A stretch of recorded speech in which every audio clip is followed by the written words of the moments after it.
বাজারে গেলেই এখন অনেক তাল চোখে পড়ছে।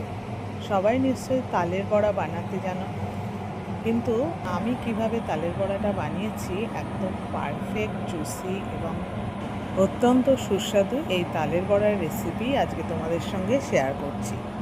প্রথমে আমি তালটাকে সামান্য জল দিয়ে ভালো করে চেপে চেপে তারপরে একটা প্লাস্টিকের ঝুড়ি নিয়েছি, এর মধ্যে ঘষে ঘষে তালের পাল্পটা পুরো বার করে নিয়েছি।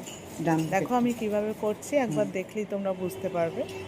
তারপরে একটা বাটির মধ্যে এই তালের পাল্পটা নিয়ে নিয়েছি, এর মধ্যে দিয়েছি 1.5 বাটি মতন আটা, 1 বাটি মতো নারকেল কোড়া, চিনি, সামান্য সুজি দিয়ে ভালো করে মেখে নিয়ে শেষে আরও কিছুটা দুধ দিয়ে আবার একটু নরম করে মেখে নিয়েছি। তারপরে সাদা তেল গরম করে ভালো মতন গরম করে তার মধ্যে বড়ার আকারে এক এক করে ছেড়ে লাল লাল করে ভেজে নিয়েছি। কী যে অসম্ভব টেস্ট হয়েছিল, যে খেয়েছে সেই বলেছে আবার কবে খাওয়াবে। তোমরাও এইভাবে বানিয়ে দেখতে পারো, অসম্ভব টেস্টি এই তালের বড়া। একবার খেলে অবশ্যই বারবার বানানোর অনুরোধ আসবে। কেমন হয়েছে কমেন্ট করে জানিও। সঙ্গে থেকো, সুস্থ থেকো, ভালো থেকো। অনেক অনেক ভালোবাসা।